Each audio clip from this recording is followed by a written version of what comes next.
मेरे प्रिय विद्यार्थियों, आज हम इसमें आपको चलिए बताएंगे एक कहानी अभी पाठ का सारांश जो मन्नू भंडारी ने आत्मकथ लिखी है यानी आत्मकथा। तो उसी को हम इसमें उसका सारांश बताएंगे पाठ का तो कि क्या उसका लिखने का उद्देश्य है। तो चलिए देखते हैं। एक कहानी अभी के संदर्भ में सबसे पहले हम यह जान लें कि मन्नू भंडारी परिभाषिक अर्थ में कोई सिलसिलेवार आत्मकथा नहीं लिखी है। जो मन्नू भंडारी हैं वो कोई आत्मकथा सिलसिलेवार यानी कि लगातार उन्होंने आत्मकथा नहीं लिखी है। अपने आत्मकथा में उन्होंने उन व्यक्तियों और घटनाओं के बारे में लिखा है जो उनके लेखकीय जीवन से जुड़े हुए हैं। संकलित अंश में मन्नू जी के किशोर जीवन से जुड़ी घटनाओं के साथ उनके पिताजी और उनकी कॉलेज की प्राध्यापिका शीला अग्रवाल का व्यक्तित्व विशेष तौर पर उभर कर आया है। बल्कि उन्होंने कोई सिलसिलेवार आत्मकथा नहीं लिखी है, बल्कि उनके पिताजी और जो उनकी प्राध्यापिका थी उनके जीवन के बारे में उन्होंने आत्मकथा लिखने की कोशिश की हैं, जिन्होंने आगे चलकर उनके लेखकीय व्यक्तित्व के निर्माण में महत्वपूर्ण भूमिका निभाई। लेखिका ने यहाँ बहुत ही खूबसूरती से साधारण लड़की के असाधारण बनने के प्रासंगिक पड़ावों को प्रकट किया है। जो लेखिका हैं वो एक साधारण लड़की की होते हुए भी असाधारण बनने का यहाँ प्रयास की हैं। सन 1946-47 की आज़ादी की आंधी ने मन्नू जी को अपने अछूता नहीं छोड़ा। जो 1946-47 का जो आंदोलन चल रहा था आज़ादी का, उन्होंने उसमें भाग लिया। उन्होंने उस आज़ादी में से हटी नहीं। छोटे शहर की युवा होती लड़की ने आज़ादी की लड़ाई में जिस तरह भागीदारी की, उसमें उसका उत्साह आज संगठन क्षमता और विरोध करने की तरीका देखते ही बनता है। यानी वो एक लड़की होते हुए भी जिस प्रकार से उनके अंदर उत्साह था, जोश था और लोगों को संगठित करने की जो उनमें क्षमता थी, वह हर एक लड़की में नहीं होती है। वह आज भी उनकी तारीफ की जाती है। एक कहानी यह भी में लेखिका ने बताया है कि उनका जन्म मध्य प्रदेश के भानपुरा गांव में हुआ था और जब वे कुछ जानने समझने लायक हुई तो स्वयं को अजमेर के ब्रह्मपुरी मोहल्ले के 2 मंजिला मकान में पाया। उनका जन्म वैसे वास्तव में तो मध्य प्रदेश के भानपुरा गांव में हुआ था, लेकिन जैसे वह कुछ बड़ी हुई, जानने समझने लायक हुई, तो वह अजमेर में ब्रह्मपुरी मोहल्ले में आकर के वह अपने पिताजी के साथ में 2 मंजिला मकान में रहना शुरू कर दी। मकान के ऊपरी हिस्से में पिताजी लिखने पढ़ने का काम करते थे और नीचे परिवार के शेष सभी सदस्य रहते थे। 2 मंजिला जो मकान था, तो ऊपर में उनके पिताजी रहते थे, पढ़न लिखन का काम करते थे, पढ़ाई लिखाई का, और नीचे के में सब फैमिली उनकी रहती थी। उनकी माँ अनपढ़ थी। लेखिका घर की जिम्मेदारियों को बहुत अच्छी तरह से निभाती थी। उनकी मम्मी अनपढ़ थी, लेकिन फिर भी वह घर के सभी कामों को बहुत अच्छी तरीके से निभाती थी। अजमेर आने से पहले लेखिका के पिता इंदौर में प्रतिष्ठित और सम्मानित व्यक्ति के रूप में कांग्रेस और समाज सुधार के कार्यों में जुटे हुए थे। जब उन्होंने अजमेर नहीं आए थे, उसके पहले उन्होंने एक इंदौर में प्रतिष्ठित पार्टी थी, कांग्रेस पार्टी, उसमें वह समाज सुधार का कार्य करते थे। वे न केवल शिक्षा का उपदेश देते थे, बल्कि विद्यार्थियों को घर बुलाकर पढ़ाते भी थे। लेखिका के पिताजी का जीवन उन दिनों खुशहाल था। वे कोमल और संवेदनशील व्यक्ति होने के साथ साथ अहंवादी एवं क्रोधी भी थे। तो इस प्रकार से वे बच्चों को अपने घर पर ही बुला कर के पढ़ाते थे, ट्यूशन पढ़ाते थे, फ्री में पढ़ाते थे। और वो बहुत उनका जीवन खुशहाल था, खुशी खुशी सब पूरे रह रहे थे। और वह जो थे तो कोमल स्वभाव के थे, संवेदनशील, किसी के प्रति संवेदना व्यक्ति यानी सहानुभूति दिखाना, इस प्रकार से हुए थे। लेकिन उसके साथ साथ उन्होंने अहमवादी भी थे और क्रोध भी उनको आता था। जैसे ये देख रहे हैं कि ये जहाँ पे ये आंदोलन हो रहा था, मन्नू भंडारी कर रही थी, वो यहाँ का तस्वीर है। ये सभी स्कूल कॉलेज का ये जो देख रहे हैं।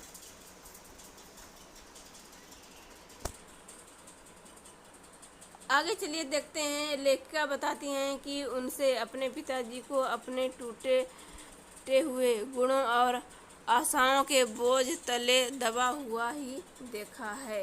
इंदौर में आर्थिक घाटा होने के बाद वे अजमेर आ गए। अंग्रेजी हिंदी शब्दकोश लिखा। जब वे अजमेर रहने लगे तो उनका जो बोझ था वो इतना ज़्यादा बढ़ गया कि उनको फिर से पैसे रुपए का अभाव होने लगा और वे इंदौर वापस आ गए। और वे हिंदी अंग्रेजी का जो है तो शब्दकोश भी लिखना शुरू कर दिए। उन्हें सम्मान तो मिला, किंतु और वहाँ उन्होंने अपनी तरह का पहला और अनुपम धन नहीं मिला। उन्हें मान सम्मान मिला, लेकिन जिस प्रकार से वह अजमेर में कमा लेते थे, नहीं इंदौर में कमा लेते थे, उतना वह अजमेर में नहीं कमा पाए। आर्थिक स्थिति अच्छी न होने पर भी उनके राजशाही ठाठ बाट करने की अधूरी इच्छाओं से उनको क्रोधित बना दिया और उनका यह क्रोध लेखिका की मां पर उतरता। अपने द्वारा किए गए विश्वासघातों ने उनको इतना शक्की और चिड़चिड़ा बना दिया कि बात बात पर अपना गुस्सा लेखिका और उसके भाई बहनों पर उतारते। जो उनके पिताजी हैं तो क्योंकि फैमिली बड़ी थी, उसके आवश्यकता के अनुसार उन्हें पैसा नहीं मिल रहा था, इसलिए और जो उनके परिवार के थे, परिवार वालों से खुद उन्होंने धोखा खाए, इसलिए उनको इतना शक्की बना दिया कि वह बात बात पर किसी भी के ऊपर भड़क जाते थे और क्रोध करने लगते थे। ज़्यादातर उनको क्रोध आता था तो अपनी पत्नी के ही ऊपर वे उल्टा सीधा कह के क्रोध उतार देते थे और जो उनके बच्चे रहते थे उन बच्चियों के ऊपर भी उतारते थे। इस प्रकार से अपने लोगों के ऊपर उन्होंने गुस्सा शांत करते थे।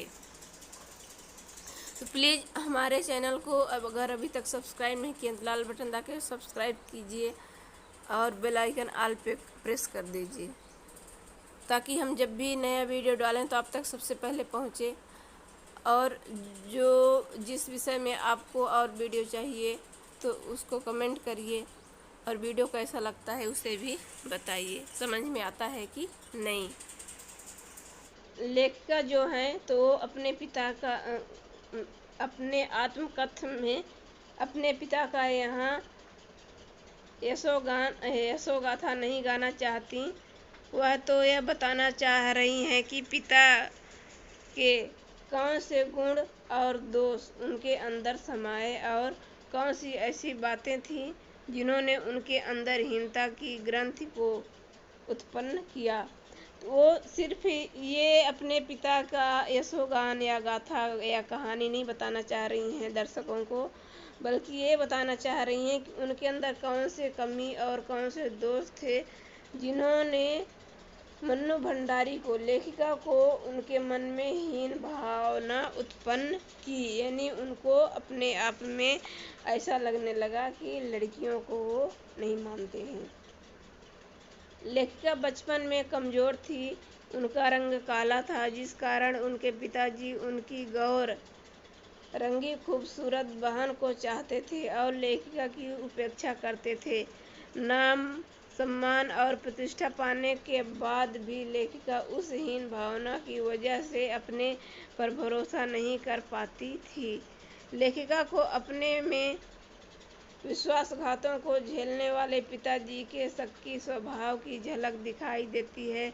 उन दोनों की आपस में विचारों की टक्कर भी होती थी, फिर भी पिताजी का स्वभाव लेखिका के प्रतिबिंब के रूप में रहता था। तो लेखिका ये बताना चाहती हैं कि जो उनकी एक बहन है, तो एक बहन गोरी थी, एक बहन ये लेखिका सांवली थी। तो उनके पिताजी इनके काला रंग से इनके ऊपर उतना ध्यान नहीं देते थे जितना कि एक खूबसूरत बहन थी उनको ध्यान देते थे। लेखिका की हमेशा उपेक्षा करते रहते थे, कहीं न कहीं उनको ठेस पहुंचाते रहते थे। जो बहन एक और थी जो अच्छी दिखती थी, वह कुछ भी मांगती थी उनको दे देते थे, लेकिन ये जो छोटी बहन थी जो लेखिका ये सांवली थी काली, तो इनको नहीं देते थे। तो ये उनको अच्छा नहीं लगता था। लेखिका को ये बात चुभती थी कि आखिर ऐसा हमारे पिताजी क्यों कर रहे हैं। लेखिका ने बताया है कि उनके परिवार की लड़कियां जब 16 वर्ष की हो जाती हैं और 10वीं पास कर लेती हैं तो उनकी शादी कर दी जाती है। लेखिका के परिवार में ऐसा था कि जब कोई लड़की 16 साल की हो जाती थी तो उनकी शादी कर दिया जाता था और वह 16 साल में ही हो जाती थी, तो उनकी शादी कर दी जाती थी। लेखिका की बहन सुशीला की भी इसी योग्यता पर शादी कर दी गई थी। दोनों भाई पढ़ने के लिए बाहर चले गए थे। अब लेखिका को अपने अस्तित्व का बोध हुआ और पिताजी भी उसका ध्यान रखने लगे। तो एक बड़ी बहन की शादी हो गई थी, दो भाई बाहर पढ़ने चले गए थे। अब लेखिका बस बची थी घर में, जिससे कि उनके पिता का भी उनकी शादी करने का ख्याल मन में आने लगा था। पिताजी ने यह कहते हुए कि रसोई घर में भटियारनों का काम होता है, उन्हें रसोई घर से दूर ही रखा। यदि वह उसमें काम करेगी तो उसकी प्रतिभा और क्षमता वही जलकर खाक हो जाएगी। तो उनके पिता का कहना था कि अगर लेखिका घर का काम करेगी, रसोई का काम करेगी, तो रसोई घर भटियार खाना होता है। जो भी लेखिका के मन में उत्साह है पढ़ने लिखने को, सब खत्म हो जाएगा। इसलिए लेखिका को उनके पिताजी ने खाना पीना से दूर ही रखे। लेखिका अपने घर पर होने वाले विभिन्न दलों की आपसी बहसों को सुनती थी। जब वह चाय नाश्ता लेकर जाती तो पिताजी बहस सुनने के लिए उसे वहीं बैठा लेते थे। लेखिका 1942 के आंदोलन की पार्टियों के आपसी मतभेद से तो अनभिज्ञ थी, किंतु देशभक्तों के बलिदानों से मन में एक पीड़ा रहती थी। वो बताती हैं अपनी आत्मकथा में कि जब भी वह पिताजी के लिए चाय नाश्ता लेके जाती थी तो उनके पिताजी उनको वहीं अपने पास बैठा लेते थे और जो बहस होती थी पिताजी के साथ में दूसरे लोगों से, उनको वह सुनवाते थे। इस प्रकार से 1942 का जो आंदोलन था वो लेखिका को पता नहीं था, उससे अनभिज्ञ थी, लेकिन फिर भी देशभक्त के बलिदानों से उनके मन में पीड़ा रहती थी कि आखिर आज़ादी के लिए क्यों ऐसे शहीद हो रहे हैं।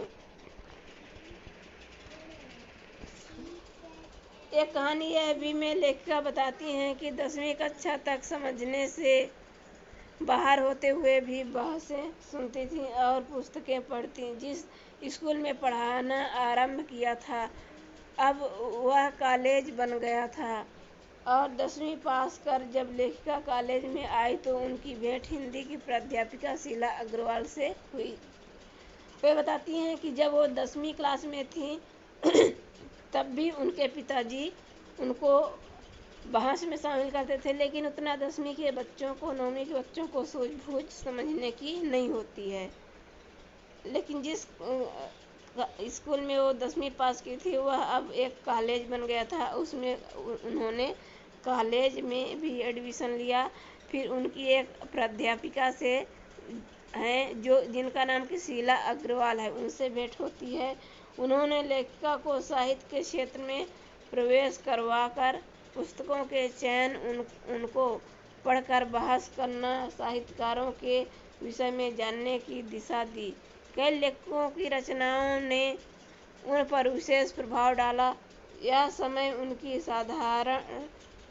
धारणाओं के बदलने का समय था। उन्होंने शीला अग्रवाल से साहित्य के विषय में बहुत कुछ सीखा।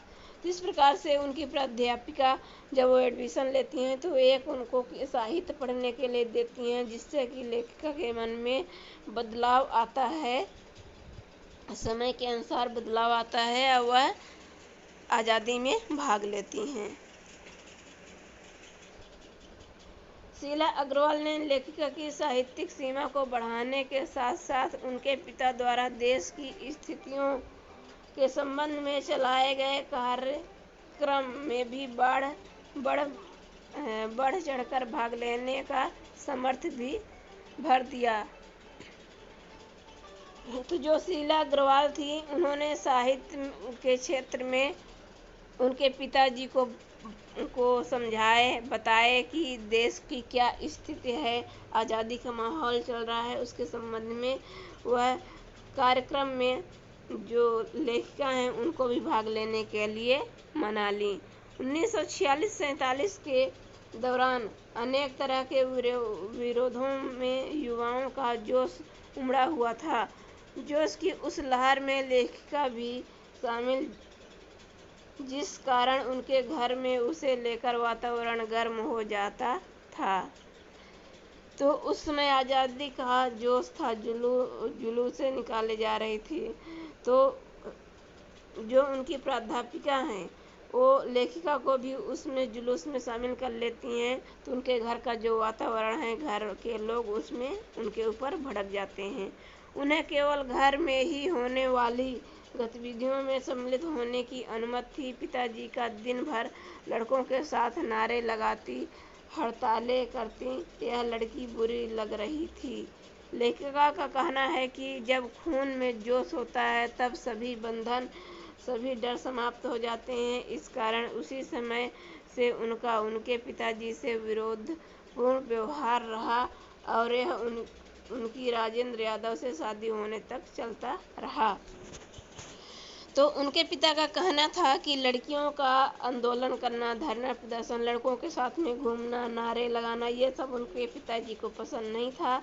लेकिन लेखिका बोली कि अगर जब खून में जोश हो, जुलूस हो, देश के लिए जुनून हो, तो कुछ भी ना तो डर लगता ना तो भय लगता। और यह तब तक इसी कारण उनका और उनके पिता का विरोध हो गया, वह एक दूसरे से टकरार होने लगी। और यह जब तक चलता रहा तब तक कि उनकी राजेंद्र यादव से शादी नहीं हो गई। तब तक यह उनके पिता उन्हें पसंद नहीं करते थे।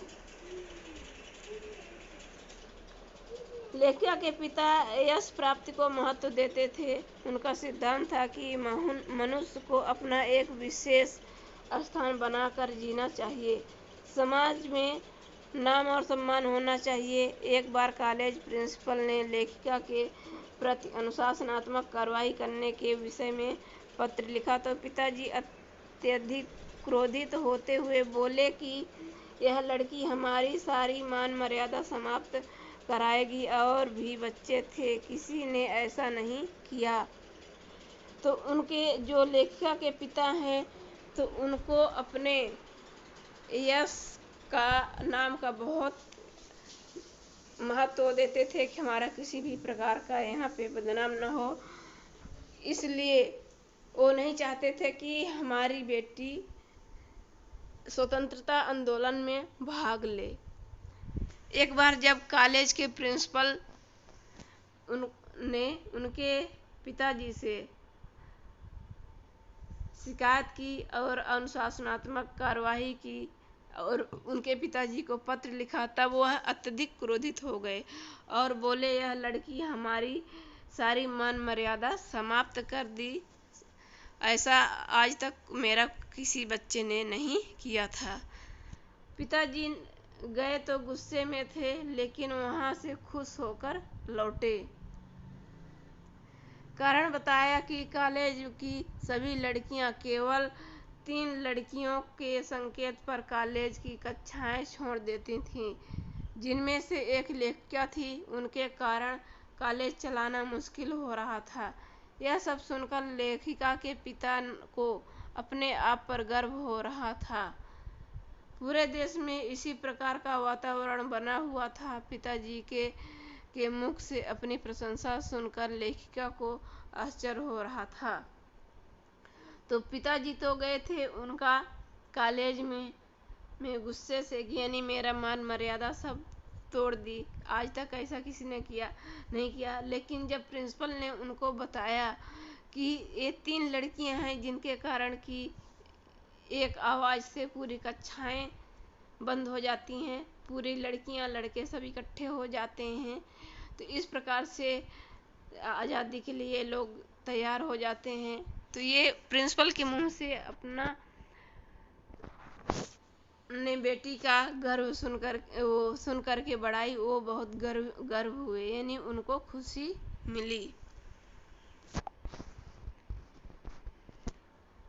लेखिका ने उस घटना का उल्लेख किया है जब आज़ाद हिंद फौज के मुकदमों के सिलसिले से स्कूल, कॉलेज, दुकानों को बंद करने की घोषणा की गई थी और बहुत सी दुकानों को जबरदस्ती बंद करवाया गया था। ये जो घटना है तो उस समय का है जब हमारा देश आज़ाद हो रहा था। कई मुकदमे चल रहे थे, दुकानें हड़तालें हो रही थी। उस समय का ये यहाँ पे घटना बताया गया है। सभी विद्यार्थी शाम का मुख्य चौक पर एकत्र हुए और वहाँ जमकर भाषणबाजी हुई। दूसरी तरफ लेखिका के पिताजी के एक दोस्त लेखिका के विरुद्ध पिताजी के कान भर दिए कि लेखिका का लड़कों के साथ नारेबाजी करना, हड़ताल आदि करते घूमना उचित नहीं है।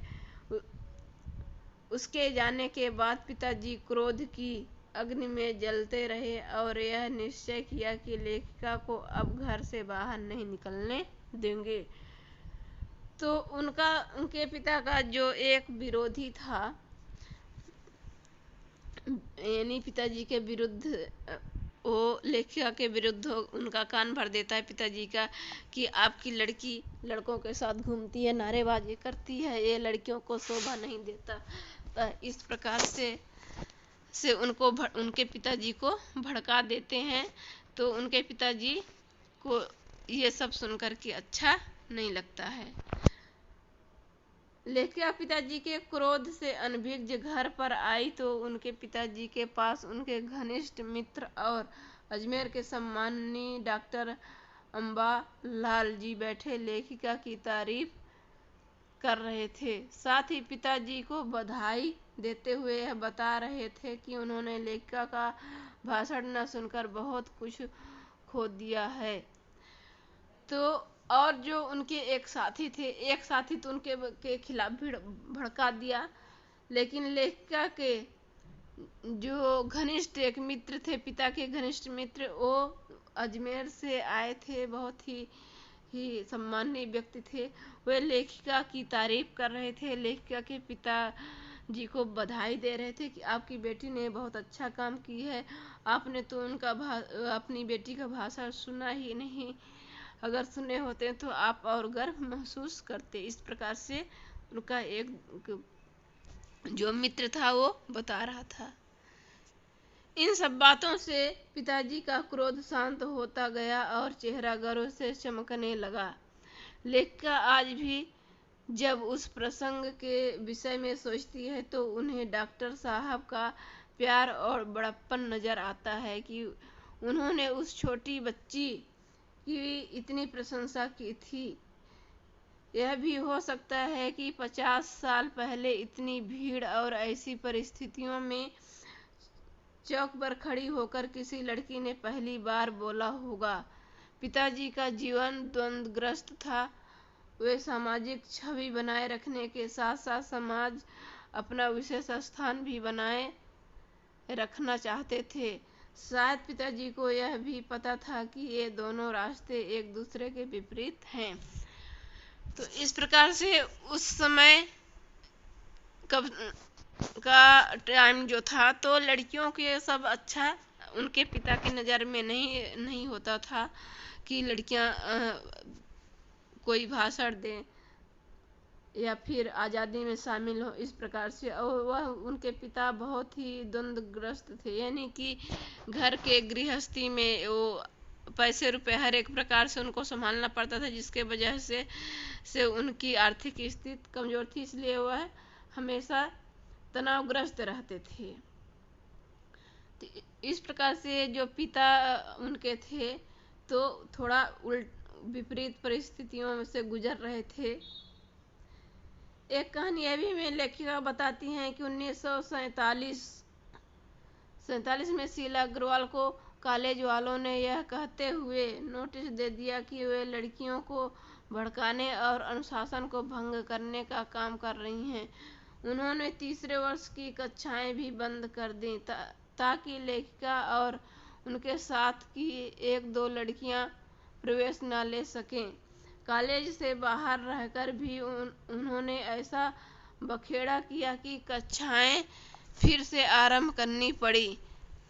15 अगस्त 1947 की जीत एक लंबी प्रतीक्षा के बाद की जीत थी। इस जीत के आगे उनकी जीत कुछ भी न थी।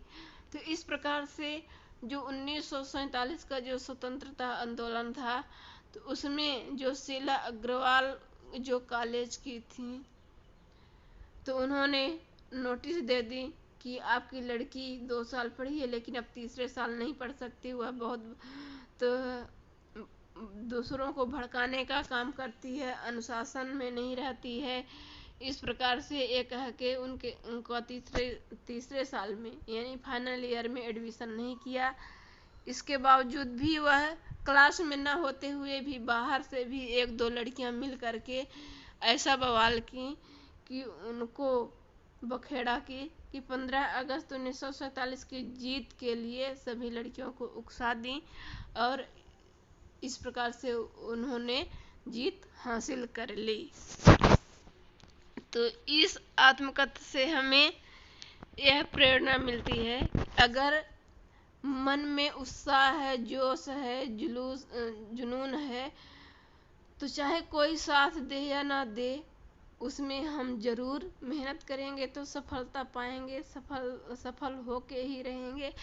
चाहे कोई कितना घर के व्यक्ति रोके या बाहर के रोके टोके, इसमें कुछ भी फिर फर्क नहीं पड़ेगा। तो इस प्रकार से चाहे कोई भी परिस्थिति हो, हमेशा परिस्थिति एक जैसे नहीं रहती है। तो पढ़ाई पे सभी लोग ध्यान दें और हमेशा अध्ययनरत रहें, पढ़ते रहें, जिससे कि रिजल्ट अच्छा आए। तो इस प्रकार से इसका यहाँ पे भावार्थ हो गया कि इसमें कहने का मतलब है कि कोई घर के व्यक्ति साथ दे या ना दे, घर में लाइट बत्ती है या नहीं है, कुछ भी, लेकिन अगर लोगों के मन में जुनून है कि हम पढ़ेंगे, पढ़ के ही रहेंगे, हमको किसी कार्यक्रम में भाग ले करके ही रहना है, तो वह जरूर सफल होगा। तो चलिए मिलते हैं अगले वीडियो में, तब तक के लिए नमस्कार। अगर हमारे चैनल को सब्सक्राइब नहीं किए हैं तो फटाफट सब्सक्राइब कर लीजिए। धन्यवाद।